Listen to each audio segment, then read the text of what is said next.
quelle est la source du mal dans notre monde? Est-ce simplement la nature de l'homme qui fait que nous sommes mauvais, ou au moins en partie un mélange de bien et de mal? Ou existe-t-il une force invisible derrière la nature humaine? Je pense que nous connaissons la réponse à cette question, nous respectons le jour des expiations et nous le comprenons. Mais ce n'est pas le cas de beaucoup de gens dans le monde. Ils pensent que le mal est juste une sorte de chose qui existe, peut-être une force quelconque, mais ce n'est pas un être littéral qui est derrière tout cela. Mais selon la Bible, il existe un être maléfique réel, invisible et puissant, qui influence notre monde de manière très négative. Qui est-il et comment est-il apparu? Dans le sermon d'aujourd'hui, j'aimerais aborder un sujet que généralement nous comprenons. Ce n'est pas nouveau pour beaucoup d'entre vous, mais nous avons des jeunes qui grandissent, nous avons des gens qui sont nouveaux dans l'Église, et bien sûr, ce n'est pas seulement ici, mais dans le monde entier. Ainsi, la question que je pose est, Dieu a-t-il créé le diable? Et aussi, si j'ai du temps à la fin, je parlerai de la façon dont il divise notre monde et je donnerai un avertissement à chacun d'entre nous. La question Dieu a-t-il créé le diable revient de temps en temps. Elle m'a été posée plusieurs fois au cours des derniers mois. Elle revient assez souvent que M. Herbert Armstrong a écrit une brochure sur ce sujet. Dieu a-t-il créé le diable? Nous n'avons pas de brochure sur le sujet dans l'Église du Dieu vivant, et en parcourant les lettres de la série L, il se trouve que je n'en ai pas vu sur le sujet. Il y en a peut-être une que j'ai manquée, mais nous n'avons pas beaucoup parlé de ce sujet. Nous avons une brochure intitulée Évolution ou création, la dimension manquante, qui couvre une partie de l'histoire de cette terre et implique le diable de cette manière.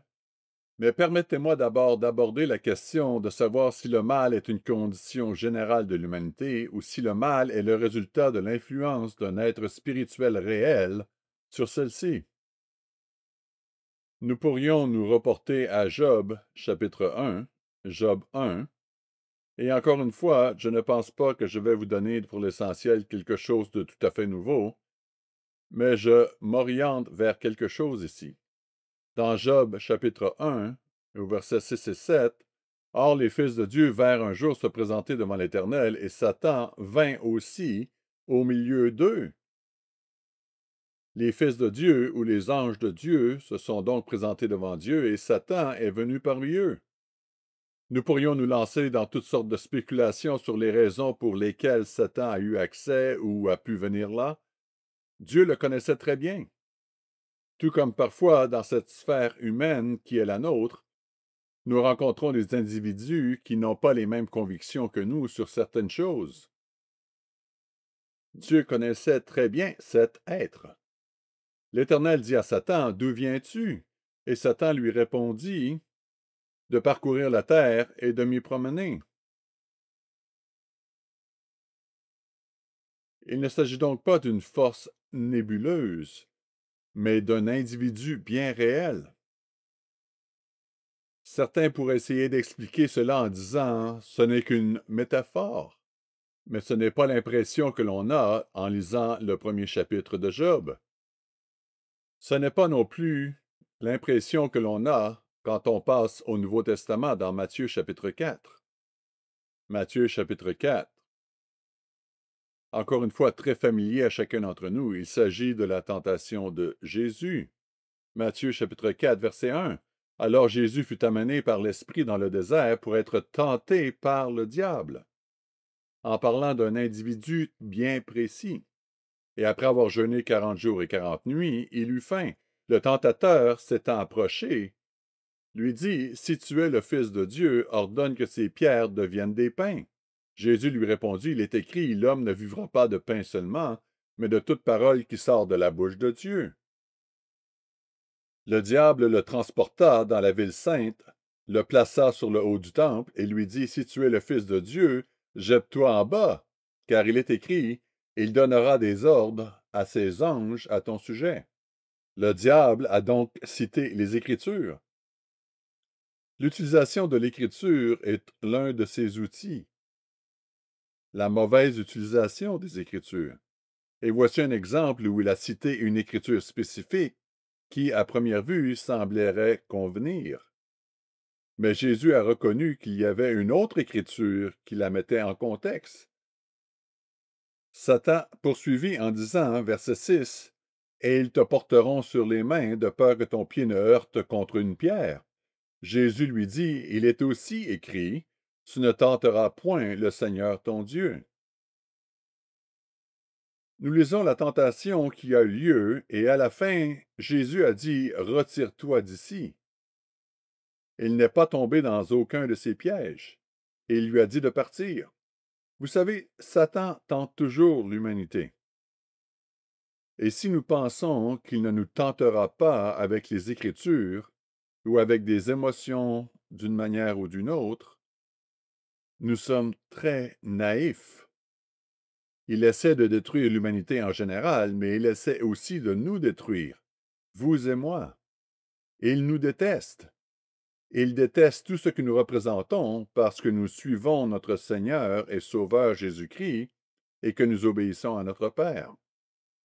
Alors, d'où vient-il?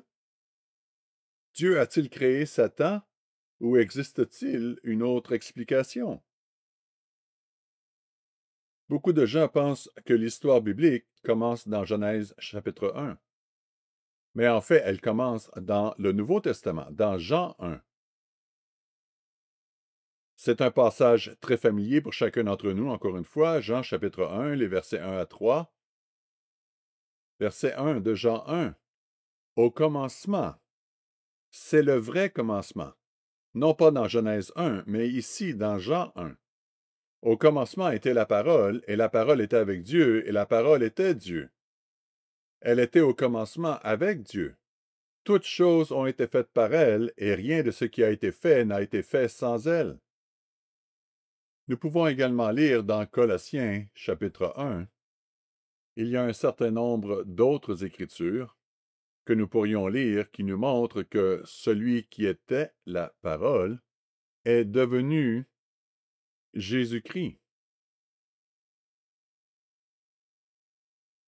Est celui que Dieu a utilisé pour tout créer. Remarquez-le ici dans Colossiens 1, versets 15 à 18. Colossiens 1, verset 15. Le Fils est l'image du Dieu invisible, le premier-né de toute la création. Il s'agit donc du Christ. Car en lui ont été créées toutes les choses qui sont dans les cieux et sur la terre, les visibles et les invisibles, trône, dignité, domination, autorité.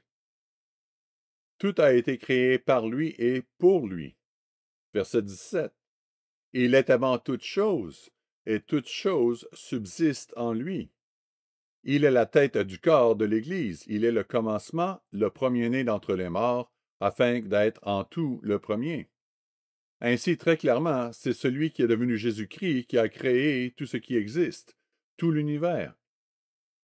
Dieu l'a fait à travers lui.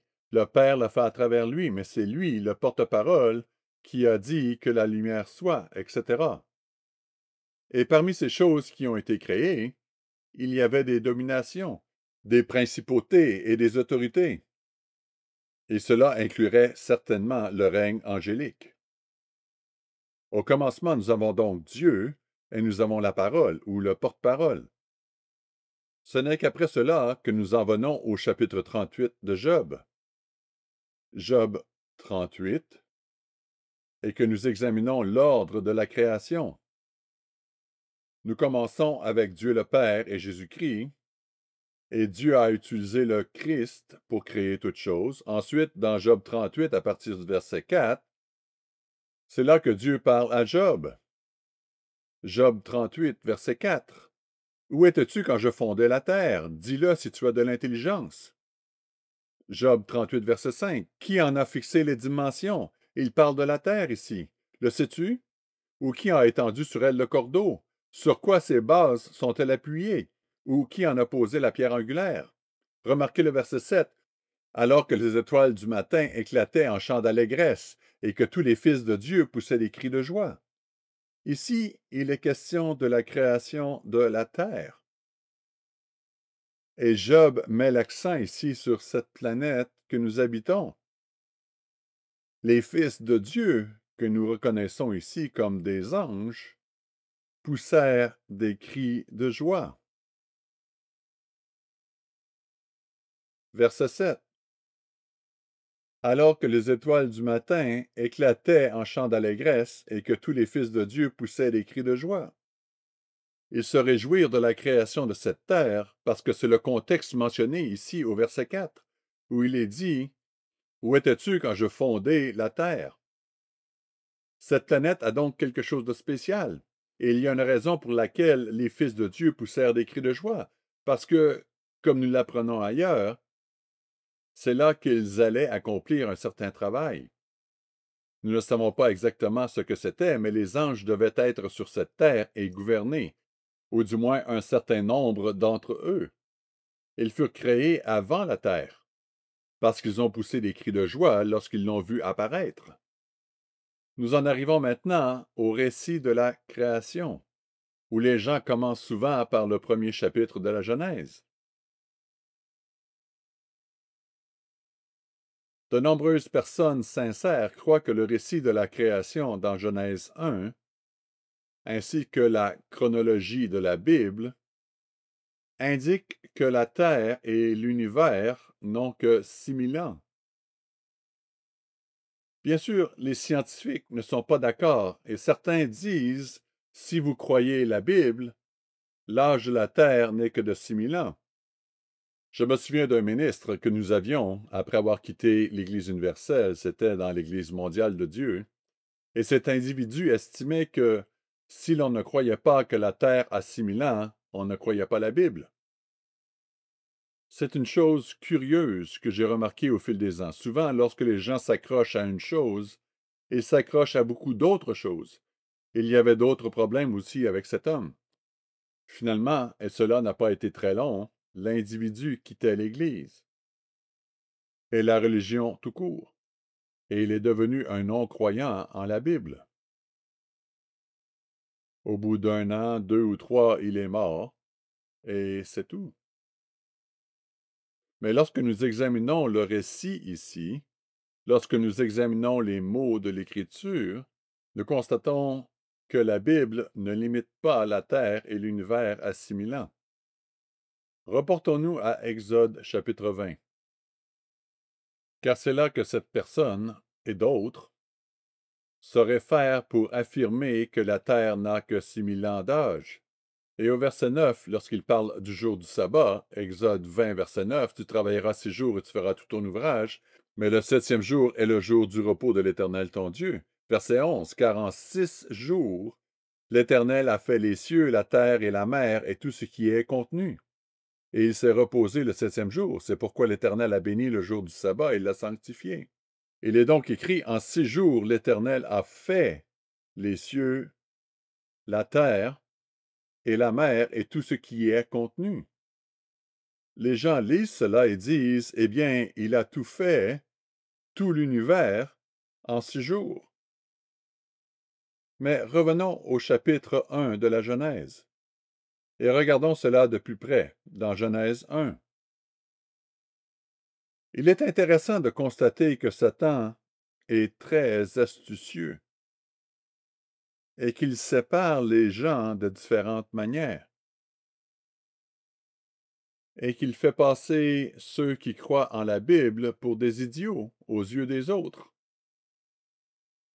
Il y a beaucoup de gens qui reconnaissent que lorsque vous commencez à calculer le temps qu'il faut à la lumière pour voyager jusqu'à la Terre et les différentes désintégrations des isotopes radioactifs et ainsi de suite, que la Terre est plus vieille que 6000 ans. Maintenant, je suis sûr qu'il y a des gens dans l'Église de Dieu aujourd'hui qui croient simplement qu'elle a 6000 ans. Et c'est l'une des raisons pour lesquelles nous faisons des sermons de temps en temps sur ce sujet. Mais il est écrit au verset 1 de Genèse 1, au commencement, Dieu créa les cieux et la terre. Au commencement, il créa. Remarquez qu'il y a deux mots différents qui sont utilisés ici. L'un ici dans Genèse 1 est le mot créa.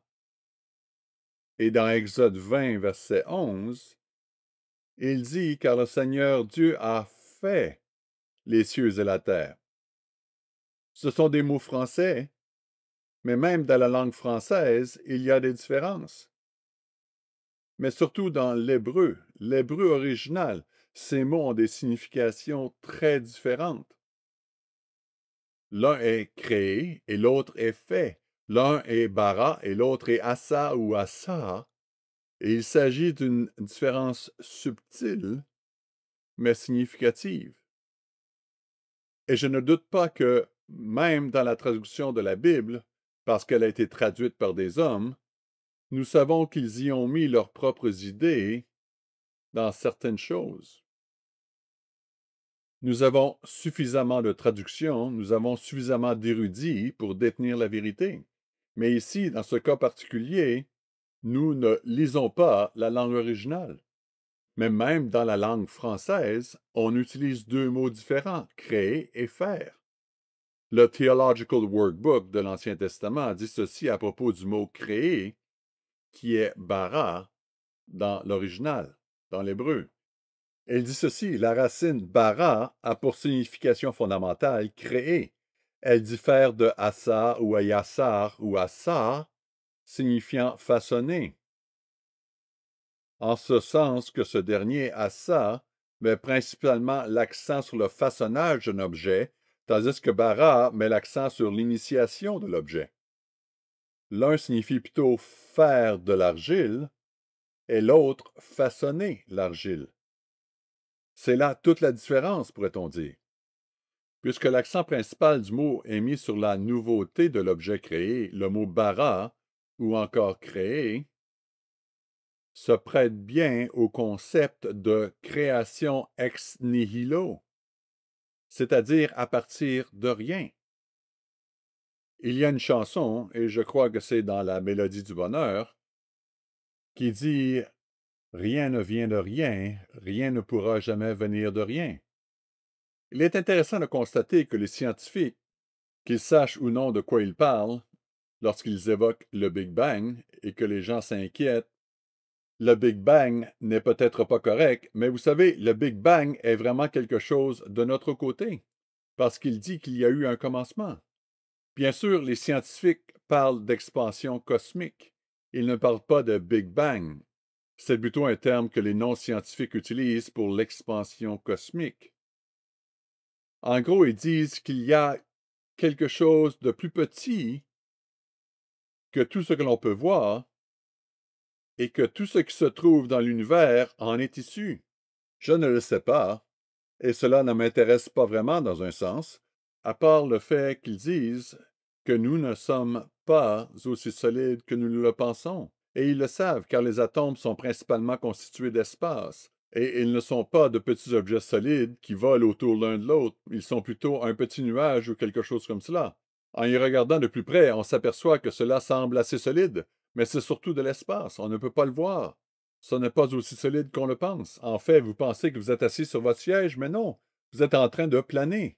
C'est juste que vous vous poussez vers le bas et qu'il pousse vers le haut, ce qui vous donne l'impression d'être assis dedans. C'est ça que les scientifiques nous disent, d'accord?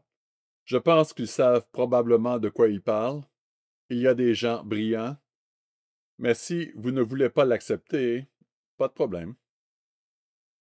Mais ce que nous trouvons ici, c'est qu'il y a eu un commencement lorsque Dieu a créé les cieux et la terre. Et sur ce point, la science est vraiment d'accord.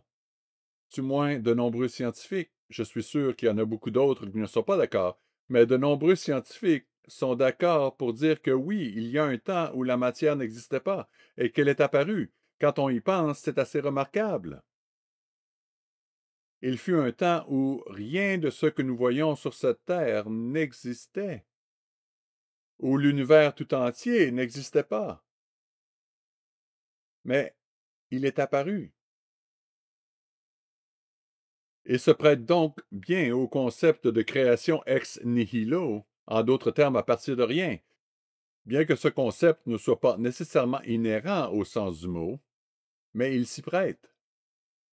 En ce qui concerne le verbe assa, qui signifie faire, il est dit que le verbe assa a la connotation de base de faire ou de fabriquer.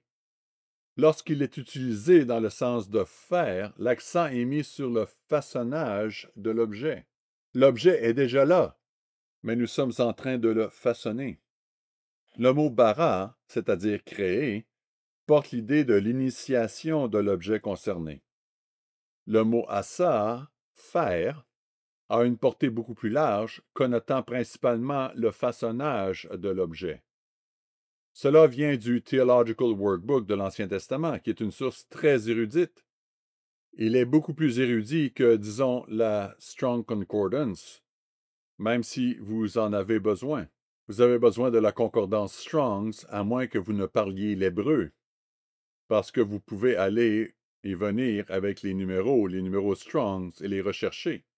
Mais cela devient fastidieux d'essayer de trouver quelque chose de cette façon, mais c'est aussi une source de formation excellente. Cela met en évidence la différence, tout comme faire et créer ont un contexte légèrement différent dans notre monde, dans la langue française, ainsi assa et bara ont des significations différentes. L'un est de créer, initier, le début de quelque chose que seul Dieu peut faire, et l'autre est le fait de façonner, de modeler ou de former. Maintenant, regardons de plus près Genèse 1, verset 2. La terre était informe et vide, il y avait des ténèbres à la surface de l'abîme, et l'Esprit de Dieu se mouvait au-dessus des eaux. Là encore, il y a des différences de sens entre les mots qui sont clairement énoncés en français.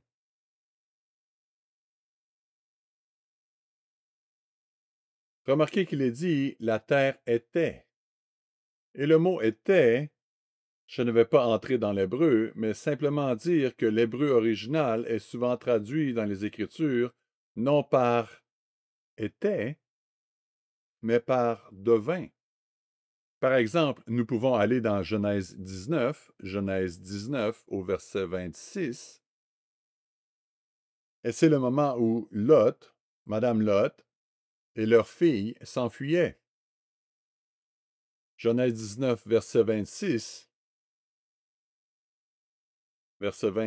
de Genèse 19, la femme de Lot regarda en arrière, et elle devint une statue de sel.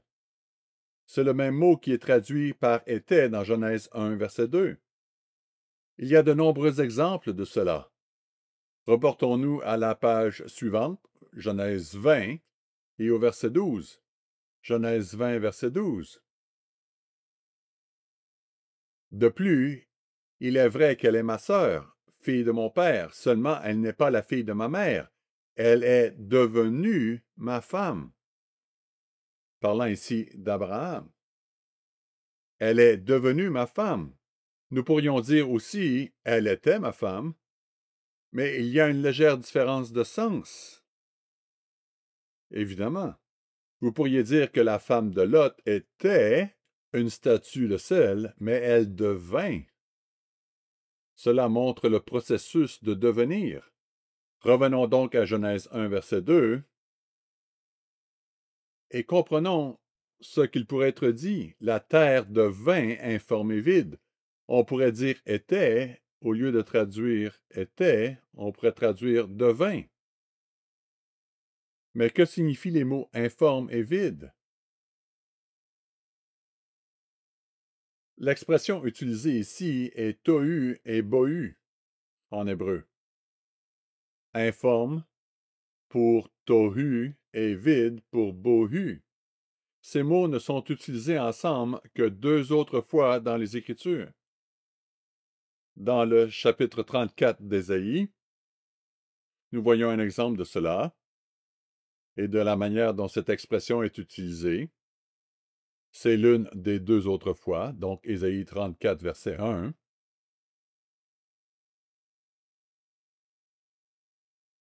Je vais sauter quelques versets ici, mais pour donner juste le sens de ce qui se passe plutôt que de lire chaque mot. Mais vous pouvez lire les versets 1 à 11. Ésaïe 34, verset 1. Approchez, nation, pour entendre. Verset 2, car la colère de l'Éternel va fondre sur toutes les nations, et sa fureur sur toute leur armée. Pourquoi?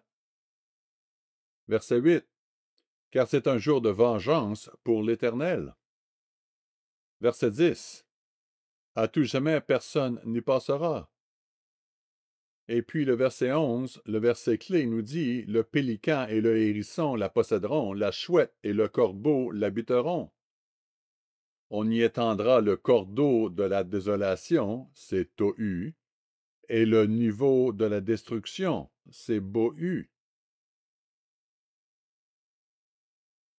Quand vous regardez ce passage, quand nous lisons Ésaïe 34 et les 11 premiers versets, nous constatons que c'est le jugement de Dieu sur la nation, ou les nations au pluriel, à cause du péché.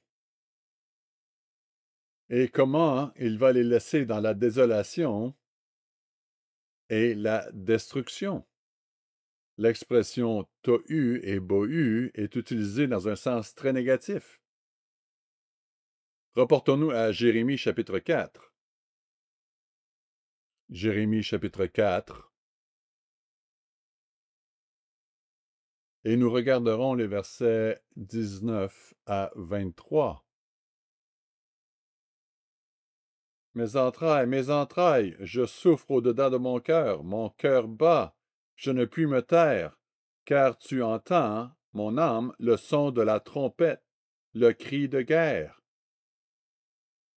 Un temps de destruction. Parce qu'il est dit au verset 20, on annonce ruine sur ruine, car tout le pays est ravagé. Mes tentes sont ravagées tout à coup, mes pavillons en un instant. Jusqu'à quand verrai-je la bannière et entendrai-je le son de la trompette?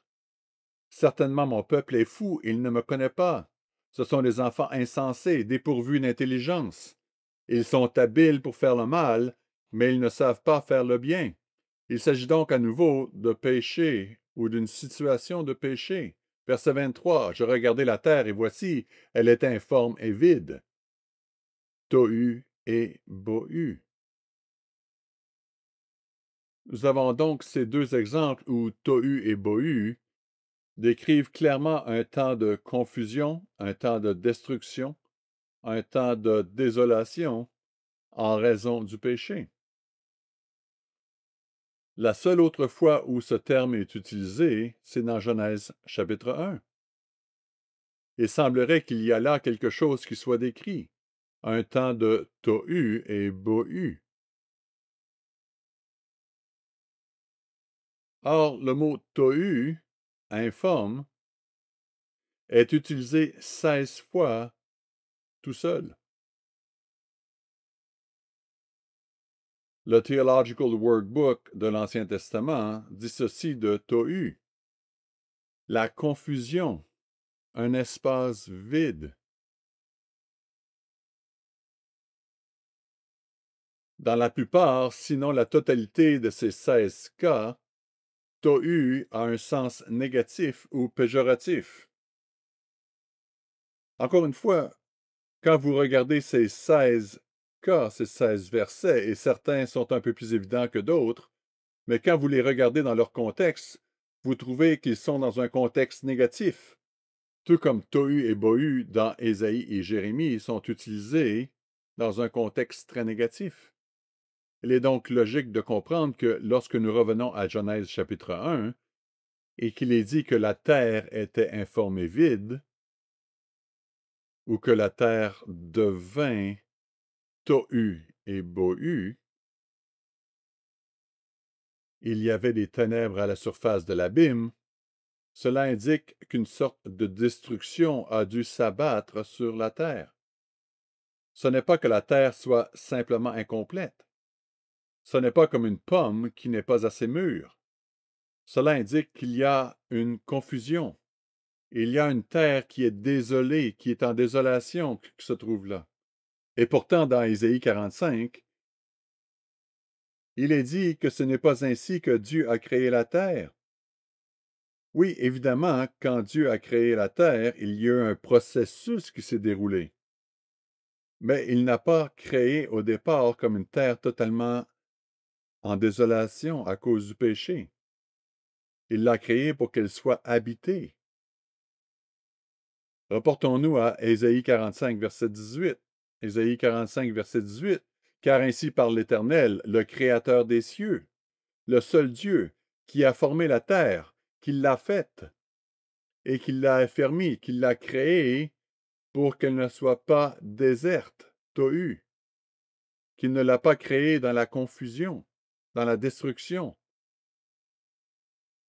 comme il nous est dit dans le Theological Workbook de l'Ancien Testament. Il ne l'a pas créée dans un état de confusion, qu'il l'a créée, qu'il l'a formée pour qu'elle soit habitée. Il ne l'a pas créée pour qu'elle soit déserte, mais il l'a créée de manière pour qu'elle soit habitée. Dans le Nouveau Testament, dans le livre de Luc, nous lisons un événement qui devient très important.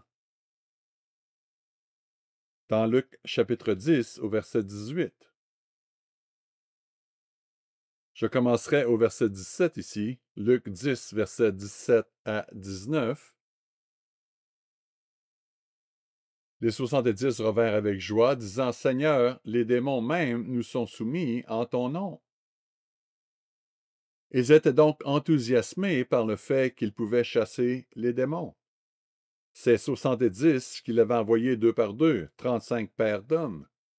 Verset 18, Jésus leur dit, Je voyais Satan tomber du ciel comme un éclair. Voici, je vous ai donné le pouvoir de marcher sur les serpents et les scorpions et sur toute la puissance de l'ennemi, et rien ne pourra vous nuire. Il parle de scorpions et de serpents, il s'agit en fait d'esprits démoniaques ici. Il ne parle pas des créatures de cette terre, mais il dit, verset 18, J'ai vu Satan tomber du ciel comme un éclair. Cela nous amène à nous reporter à Ésaïe 14, que nous lisons presque chaque année pendant le jour des expiations, Ésaïe 14, verset 12. Ce chapitre nous est très familier, c'est un terrain connu. Ésaïe 14, verset 12. Te voilà tombé du ciel. Te voilà tombé du ciel. Et cela rejoint ce que Jésus a dit. J'ai vu Satan tomber du ciel comme un éclair. Ensuite, il donne un nom à cet être. Il dit astre brillant, Lucifer, fils de l'aurore, ou l'annonciateur de la lumière. Il dit astre brillant, Lucifer, fils de l'aurore, tu es abattu à terre. En d'autres termes, tu as été rejeté à terre. Te voilà le vainqueur des nations. Verset 13, tu disais en ton cœur, c'est ce qu'il y avait dans le cœur de Lucifer. Je monterai au ciel, j'élèverai mon trône au-dessus des étoiles de Dieu. Il y a beaucoup de choses écrites ici. Vous savez, en étudiant à l'Ambassador College, je n'ai jamais remarqué cela, mais M. Armstrong a parlé du trône de Satan sur cette terre. Et je n'ai pas vraiment réalisé d'où il tenait cela. Je me suis dit, bon, d'accord, c'est probablement logique. Mais ici, il est très clair que Satan avait un trône. J'élèverai mon trône. Il avait une position d'autorité au-dessus des étoiles de Dieu ou des anges de Dieu. Il voulait exalter son trône au-dessus de tous les anges, pas seulement ceux qui étaient sur cette terre, au-dessus des étoiles de Dieu, mais au-dessus de tous les anges. C'est ce qu'il voulait. Verset 13. Je m'assiérai sur la montagne de l'assemblée à l'extrémité du septentrion. En d'autres termes, là où Dieu est, c'est là que je serai. Verset 14. Je monterai sur le sommet des nues. Cela montre donc que son trône était ici, sur cette terre, car les nuages sont pour ainsi dire sur cette terre. Je serai semblable au Très-Haut, ou je serai le Très-Haut. Mais tu as été précipité dans le séjour des morts, ou la tombe, dans les profondeurs de la fosse. Dans les prophètes, nous trouvons souvent ceci. Il est parfois difficile de dire de qui il parle, parce qu'il parle d'une chose, puis il passe à quelque chose de différent, en particulier dans les parties poétiques. Cela peut être un peu obscur, mais il est très clair ici qu'il s'agit de Lucifer. Mais ensuite, on revient à l'être humain qui dirige cette puissance babylonienne. Dans chapitre 12, Apocalypse 12, versets 3 et 4, nous voyons que Satan a attaqué et essayé de renverser Dieu, soit avec les anges qui étaient sur la terre, ou soit avec ceux qu'il a essayé de soudoyer au trône de Dieu, mais il a séduit un tiers des anges. Il s'agissait probablement de ceux qui étaient sous ses ordres sur cette terre, car les Écritures mentionnent 3 chérubins, et 2 chérubins couvraient le trône de Dieu. Nous y reviendrons dans un instant, mais regardons Apocalypse 12, verset 3. Verset 3, un autre signe parut dans le ciel, et voici c'est un grand dragon rouge feu, ayant 7 têtes et 10 cornes, et sur ses têtes 7 diadèmes. Sa queue, verset 4, entraînait le tiers des étoiles du ciel. Et si vous revenez au chapitre 1, vous verrez que les étoiles symbolisent les anges. Et c'est ce que nous voyons tout au long de l'Écriture. Sa queue entraînait le tiers des étoiles du ciel et les jetait sur la terre. Le dragon se tint devant la femme qui allait enfanter afin de dévorer son enfant lorsqu'elle aurait enfanté. Nous voyons donc que lorsque Satan s'est rebellé contre Dieu, il a pu séduire un tiers des anges. Quand on y pense, on se rend compte qu'il s'agit d'êtres spirituels que Dieu a créés par l'intermédiaire de Jésus-Christ et qui avaient sans doute des responsabilités. Mais Satan a réussi à tromper un tiers d'entre eux et à les faire pécher avec lui. C'est assez remarquable quand on y pense. Ce n'est pas un mince exploit. Reportons-nous à Ézéchiel 28. Ézéchiel 28. Bien souvent, nous lisons ce chapitre le jour des expiations. Débutons au verset 11. Il commence le chapitre en parlant du prince de Tyr. Mais à partir du verset 11, il commence à parler du roi de Tyr, ou du moins plus précisément, au verset 12. La parole de l'Éternel me fut adressée en ces mots, verset 11, verset 12, Fils de l'homme prononce une complainte sur le roi de Tyr. C'est celui qui est derrière le prince de Tyr, comme nous le verrons ici. Nous ne le savons pas en lisant uniquement ce passage, mais lorsque nous lisons ce qui suit, il est très clair qu'il parle de la puissance invisible qui se cache derrière le chef physique de Tyr. Verset 12. Tu mettais le sceau à la perfection, tu étais plein de sagesse, parfait en beauté. Tu étais en Éden, le jardin de Dieu. S'agissait-il du jardin d'Éden physique? Peut-être, mais plus probablement du trône même de Dieu. Verset 13. Tu étais couvert de toute espèce de pierres précieuses, de sardoine, de topaze, de diamants, de chrysolite, d'onyx, de jaspe, de saphir, d'escarboucle, d'émeraude et d'or. Tes tambourins et tes flûtes étaient à ton service. Nous comprenons qu'il avait de grandes capacités musicales. Préparé pour le jour où tu fus créé. Ce n'est pas quelqu'un qui est né comme le prince de Tyr, mais c'est quelqu'un qui a été créé. De plus, le verset 14 est très clair. Tu étais un chérubin protecteur aux ailes déployées.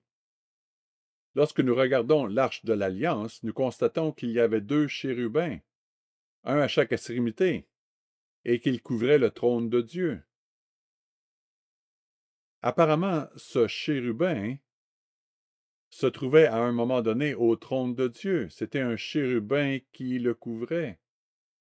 Était-ce 3 d'entre eux qui le couvraient?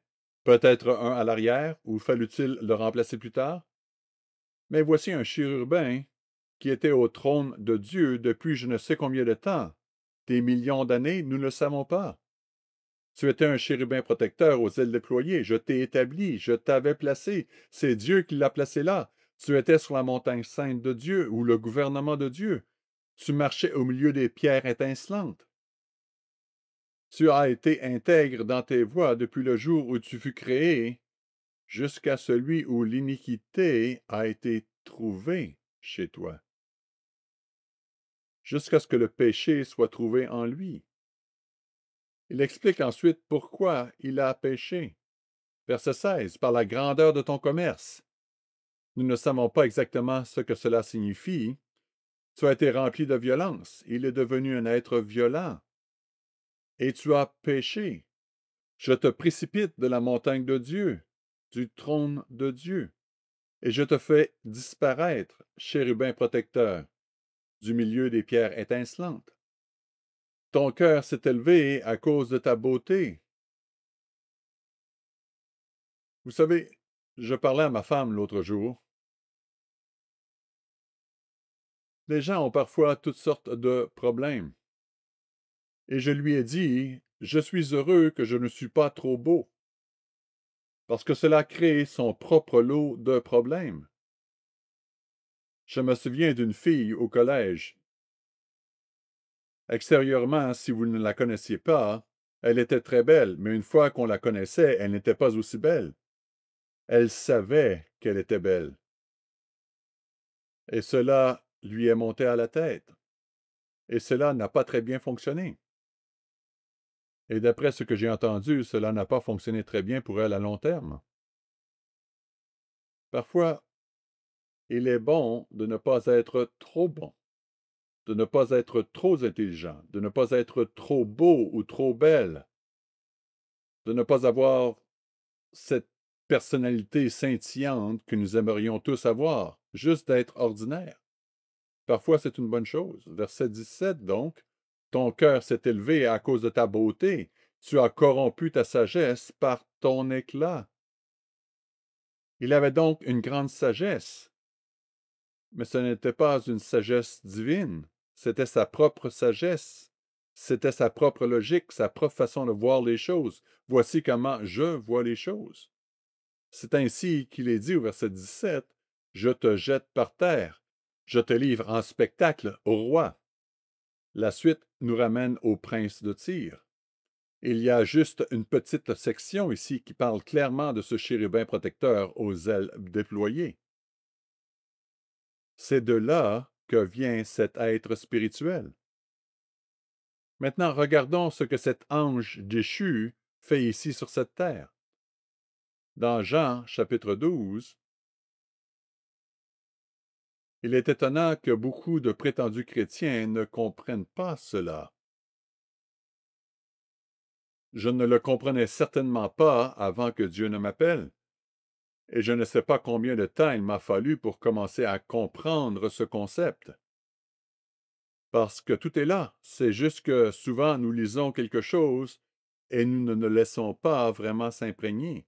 Tout comme les disciples ont entendu le Christ parler de beaucoup de choses, mais ils ne l'ont pas compris. Reportons-nous à Jean 12 et au verset 31. Et voici les paroles de Jésus la nuit où il fut arrêté. Verset 31. Maintenant a lieu le jugement de ce monde. Maintenant le prince de ce monde sera jeté dehors. Il s'agit donc clairement d'une référence à Satan. Et il dit qu'il est le maître de ce monde et qu'il sera chassé. Ensuite, dans Jean 14, et au verset 30, Jésus dit, Jean 14, verset 30, « Je ne parlerai plus guère avec vous, car le prince du monde vient, et il n'a rien en moi. » C'est pourquoi on l'appelle le chef de ce monde. Je n'irai pas dans Apocalypse 12, verset 9, car je pense que nous sommes tous très familiers avec ce verset, mais vous pouvez le mettre dans vos notes et le chercher, Apocalypse 12, verset 9. Il parle de Satan qui a séduit le monde entier. Il a séduit le monde entier. C'est assez impressionnant quand on y pense. Il a trompé tout le monde. Et malheureusement, il nous trompe parfois. Tout comme Pierre, lorsque le Christ lui a dit « Arrière de moi, Satan ». Pierre disait « Écoute, Seigneur, je ne vais pas les laisser te prendre. » Et il a dit « Vous ne percevez pas les choses de Dieu, arrière de moi, Satan. » Il s'est rendu compte que Satan influençait Pierre à ce moment-là. Et Jacques et Jean, il leur a dit, vous ne savez de quel esprit vous êtes animés.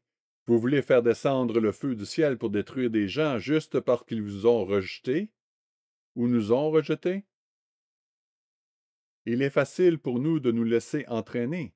Si nous pensons que nous sommes au-dessus de cela, nous nous trompons nous-mêmes, parce que même les apôtres ont été influencés à un moment ou à un autre par Satan. Lorsque Pierre s'est retiré de la fraternisation avec les gentils, pensez-vous que c'était de la part de Dieu ou de l'autre esprit? Nous n'avons pas d'écrit disant, vous savez, Satan lui a fait cela. Il est certain qu'il n'agissait pas selon la voie divine. Dans 2 Corinthiens 4, 2 Corinthiens 4 et au verset 3 et 4, 2 Corinthiens 4, verset 3, si notre évangile est encore voilé, il est voilé pour ceux qui périssent dans le processus de la perdition, pour les incrédules dont le Dieu de ce siècle a aveuglé l'intelligence. Voici donc le Dieu de ce siècle, le Dieu de ce monde, qui aveugle l'esprit des incrédules, afin qu'ils ne voient pas briller la splendeur de l'évangile de la gloire de Christ, qui est l'image de Dieu. Nous pourrions nous référer à un certain nombre d'autres écritures, mais parlons des choses qui nous affectent. De nombreux membres se sont laissés entraîner par la politique de ce monde. Ici, aux États-Unis, nous avons connu toute une transition d'une administration à l'autre. Et statistiquement, l'administration précédente était considérée par la plupart des Américains comme étant sur la mauvaise voie. Aujourd'hui, notre administration actuelle, le président actuel, a des manières inhabituelles. C'est le moins que l'on puisse dire. Mais beaucoup d'entre nous apprécient certaines de ces actions, comme la fermeture de la frontière, la déclaration qu'il n'y a que deux sexes et que les hommes doivent rester à l'écart des sports féminins et des toilettes des femmes. Je pense que nous apprécions tous cela. Nous aimons cela. Nous reconnaissons que le gouvernement fédéral est hors de contrôle sur le plan financier. Nous sommes en train de nous ruiner. Nous pourrions peut-être dire que nous sommes ruinés. Le service de la dette nous coûte 1000 milliards de dollars par an. On pourrait dire que la façon dont l'administration s'y prend n'est pas bonne, mais chacun a sa propre opinion à ce sujet et c'est bien ainsi. La fermeture des frontières afin que nous sachions qui entre dans le pays, bien sûr, je pense que nous sommes tous en faveur de cela. Il y a beaucoup de gens qui se sont laissés prendre par la politique, même des églises de Dieu qui disaient sortez et votez et qui encourageaient leurs membres ou qui ne les décourageaient pas de voter cette dernière fois. Je ne sais pas dans quelle mesure cela se fait dans d'autres pays, mais c'est certainement le cas dans notre pays. Mais qui est derrière cela? Qui est derrière tout ça? Regardons Éphésiens. Vous connaissez bien ce passage, je l'ai lu de nombreuses fois, Éphésiens 2. Qui dirige le cours de ce monde? Éphésiens 2, verset 1. Vous étiez morts par vos offenses et par vos péchés, dans lesquels vous marchiez autrefois selon le train de ce monde. Quel est le cours de ce monde? Eh bien, c'est les divertissements, les affaires, l'éducation, et oui, c'est aussi la politique et la gouvernance. Vous marchiez autrefois selon le train de ce monde, selon le prince de la puissance de l'air, de l'esprit qui agit maintenant dans les fils de la rébellion. Vous savez, il joue de nous comme d'un instrument de musique. Il nous donne un dirigeant, puis un autre pour le contrecarrer, puis un autre pour le contrecarrer, et encore un autre. Le pendule ne fait qu'osciller d'un côté et de l'autre. Et comme l'a dit un jour quelqu'un à l'ambassadeur collège, la seule fois où nous nous trouvons au milieu de la route, c'est lorsque nous traversons d'un fossé à l'autre. C'est la seule fois où nous y sommes. Et pourtant, combien de temps faudra-t-il attendre avant d'apprendre qu'il n'y a pas de Messie? Oui, il est vrai que certains dirigeants sont meilleurs que d'autres. Mais vous savez quoi? Quels grands dirigeants avons-nous eus récemment? Certains pensent que M. Trump est le plus grand président que nous ayons eu dans les temps modernes. Il est un peu trop tôt pour faire ce lien. Je pense que beaucoup de gens sont satisfaits de certaines des mesures qu'il prend sur le plan intérieur. Mais le fait de bousculer nos alliés semble préparer la crise de la fin de cette ère. Et c'est ce que je ressens depuis un certain temps. Vraiment. L'accent est mis sur la Chine, sur le commerce et les frontières, etc. Discrètement, du moins pour la plupart des Américains, parce que nous ne prêtons pas attention aux nouvelles internationales, discrètement, l'Europe est en train de s'élever. Certes, le pays est actuellement en crise, mais les crises sont parfois ce qu'il faut pour mettre les choses en lumière. Nous sommes plusieurs ici à avoir vécu au Canada ou à y être nés. Et appeler le Canada le 51e État est l'approche la plus désastreuse que l'on puisse avoir à l'égard de cette nation. S'il y a bien quelque chose que les Canadiens ne veulent pas être, c'est d'être Américains. D'après ce que j'entends, la réaction des Canadiens est assez spectaculaire. Les Français et les Anglais s'unissent même pour lutter contre les États-Unis. Les produits qui viennent des États-Unis pourrissent dans les magasins. N'achetez rien d'américain. Si vous vivez aux États-Unis, vendez vos maisons. C'est ce qui se passe. Ils vendent leurs maisons. Ils ne veulent rien avoir à faire avec les États-Unis. Ce n'est pas parce que vous avez fait quoi que ce soit, mais le visage de l'Amérique a changé. Et je peux vous dire avec certitude, pour avoir vécu là-bas, qu'ils ne veulent pas être considérés comme un 51e État. C'est la dernière chose qu'ils veulent que l'on pense d'eux. Et malheureusement, ce qui se passe, c'est que les deux pays vont beaucoup souffrir parce que nous sommes si liés l'un à l'autre, pour ainsi dire. Et nos deux pays vont malheureusement en souffrir. Faire la leçon aux Européens et s'ingérer dans leurs affaires intérieures, c'est favoriser la montée de la bête. En ce moment même, notre vice-président, je ne sais pas s'il est toujours là, mais la semaine dernière, il était là, à faire la leçon à l'Allemagne et aux pays qui s'y trouvent. Tout ce qu'il a dit n'est peut-être pas faux, mais c'est la façon dont on aborde les choses. Nous les encourageons donc à ne pas se contenter de penser les 2% prévus à l'origine dans le cadre de l'OTAN, mais aller à 5%. Il s'agit peut-être d'un outil de négociation. Peut-être s'agira-t-il de 3 ou 4%, de 2,5 ou 3%. C'est peut-être de la négociation, mais que faisons-nous là-bas? Le regretté Charles Krauthammer a fait une observation très astucieuse. Il a déclaré que l'OTAN avait été créé pour deux raisons, empêcher la Russie de s'agrandir et empêcher l'Allemagne de s'armer. Et il a ajouté que la dernière fois que l'Allemagne est devenue militairement puissante, les deux dernières fois, cela n'a pas très bien fonctionné. Je pense qu'il a dû lire notre littérature. Ce que nous faisons, c'est encourager les Européens à devenir forts sur le plan militaire. C'est une chose que vous et moi savions depuis longtemps qu'ils devaient faire. Le retrait désastreux de l'Afghanistan, nos alliés l'ont constaté, puis l'invasion de l'Ukraine par la Russie, a provoqué un revirement soudain de l'approche militaire en Allemagne et dans d'autres pays d'Europe. Et maintenant, nous avons une administration qui fait pression pour qu'ils se réarment encore plus. Prenons un peu de recul et voyons où nous en sommes, car je n'essaie pas de faire de la politique, mais j'essaie simplement d'examiner les faits tels qu'ils existent. Nous avons eu le retrait de l'Afghanistan. Il a stupéfié l'Europe et nos ennemis. L'invasion de l'Ukraine par la Russie a choqué l'Europe. Elle l'a fait sortir de son monde de confort.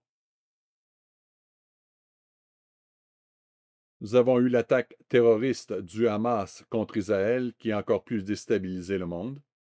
Et ce n'est pas encore fini. Il reste à voir comment les choses vont se passer ici. Mais l'Europe se rend compte qu'elle ne peut pas dépendre de la protection des États-Unis à l'avenir. Et c'est là l'essentiel. J'ai écrit ceci dans mes notes. L'Ukraine doit bénéficier de certaines mesures de sécurité spécifiques. Pourrait-il s'agir d'une combinaison de nations européennes en dehors de l'OTAN? En d'autres termes, si l'on s'arrête et que l'on examine la situation, on se rend compte que pour que l'Ukraine adhère à un accord de paix, il faut qu'elle ait une certaine garantie. Et l'OTAN n'est pas une solution, car c'est en partie ce qui a causé le problème au départ. Nous n'avons pas permis à la Russie d'installer des armes nucléaires de moyenne portée à Cuba. La Russie n'en veut pas non plus à sa frontière. Et nous n'avons cessé d'aller plus loin. Et on peut discuter de ce point autant que l'on veut, mais le fait est que cela a certainement donné un bon prétexte à la Russie, ne serait-ce que pour le désir de se protéger, pour aller en Ukraine. Je suis sûr qu'il y a de nombreuses raisons pour lesquelles ils l'ont fait, mais je l'écris dans mes notes. Et je dis cela pour une bonne raison. Une sorte d'accord de sécurité doit être conclu pour l'Ukraine. Pourrait-il s'agir d'une combinaison de pays européens en dehors de l'OTAN? Après que j'ai écrit cela, M. Wennell m'a transmis un article que l'un des membres lui avait envoyé avec ce titre. C'était après mes propos. Le titre de BBC News, Une armée européenne est nécessaire pour défier la Russie, déclare Zelensky. Le président ukrainien Volodymyr Zelensky a appelé à la création d'une armée européenne pour se prémunir contre la Russie, tout en suggérant que les États-Unis pourraient ne plus venir en aide au continent. S'exprimant lors de la conférence de Munich sur la sécurité il y a quelques semaines, il a également déclaré que l'Ukraine n'accepterait jamais des accords conclus dans notre dos sans notre participation, après que le président américain Donald Trump et le président russe Vladimir Poutine ont accepté d'entamer des pourparlers de paix. Dans un discours prononcé récemment, dans lequel il a attaqué les démocraties européennes, le vice-président américain J.D. Vance a averti que l'Europe devait faire un grand pas en avant en matière de défense. Zelensky a déclaré « Je crois vraiment que le moment est venu. Il faut créer les forces armées de l'Europe. » Cela fait froid dans le dos, n'est-ce pas? Parce que c'est quelque chose que nous reconnaissons comme devant se produire. Et souvent, nous y pensons dans le contexte de l'Union européenne ou de l'OTAN. Mais ce dont nous parlons aujourd'hui, c'est que l'OTAN ne sera pas en mesure de donner ces garanties. Alors, quel type de garantie l'Ukraine aura-t-elle?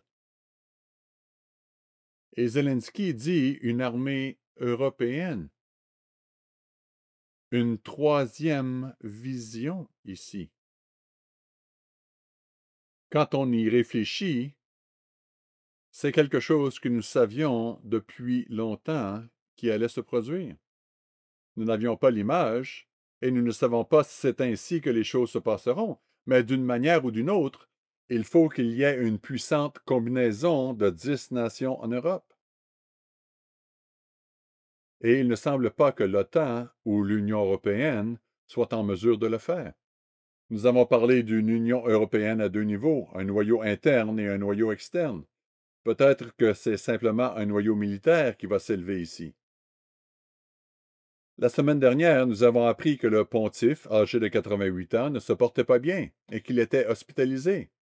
Nous ne savons pas exactement comment il se porte aujourd'hui, mais combien de pontifes y aura-t-il encore?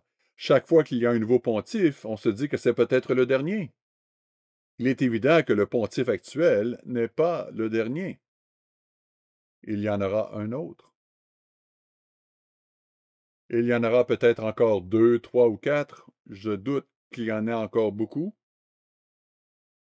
Mais c'est intéressant quand vous regardez tout ce qui se passe dans le monde. Aujourd'hui, le Moyen-Orient pourrait nous exploser à la figure. Nous avons les accords d'Abraham, ce qui est remarquable que l'administration Trump, au cours de son premier mandat, a été en mesure de mettre en place. Mais les otages, c'est intéressant. Si nous ne les récupérons pas assez rapidement et que l'enfer se déchaîne, comme cela a été menacé par M. Trump, qu'est-ce que cela va faire? Vous savez, s'il recommence à lancer des bombes partout, le monde pourrait se retourner contre nous et contre l'État d'Israël. L'Europe pourrait prendre les devants et dire « Il est temps que nous prenions les choses en main et que nous soyons l'adulte dans la pièce », comme il le verrait. Je ne sais pas exactement comment cela va se passer. Je ne pense pas qu'aucun d'entre nous ne le sait. Nous savons comment les choses vont se dérouler à long terme, mais nous ne connaissons pas les tenants et les aboutissants. Mais il y a un esprit puissant qui dirige le cours de ce monde. Dieu a une vision d'ensemble, et il va s'assurer que tout se passe comme il le souhaite.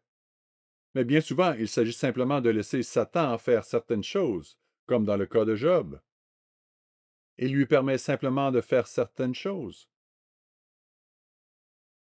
Il se joue de Satan comme d'un pantin. Mais Satan se joue de nous. Je disais il y a des années, et je l'ai répété plus d'une fois, que l'un des plus grands défis de notre avenir est de ne pas laisser la haine monter dans nos cœurs.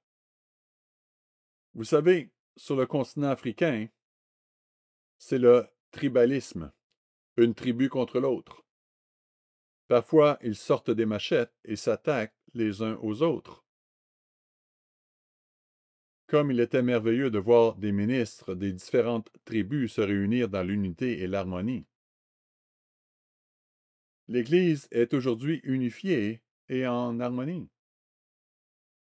Mais cela durera-t-il? Ou bien y aura-t-il, même parmi les membres de l'Église, des gens d'un pays qui haïront les gens d'un autre pays? Nous avons un défi à relever dans le futur. Satan essaie de diviser ce monde, de diviser l'Église et de nous diviser de toutes les manières possibles. C'est ce que nous voyons dans le monde politique. C'est ce que nous voyons entre les nations. La question est la suivante. L'un d'entre nous permettra-t-il à Satan de nous diviser? Il est facile de dire non, cela n'arrivera pas. Mais les choses peuvent devenir très horribles.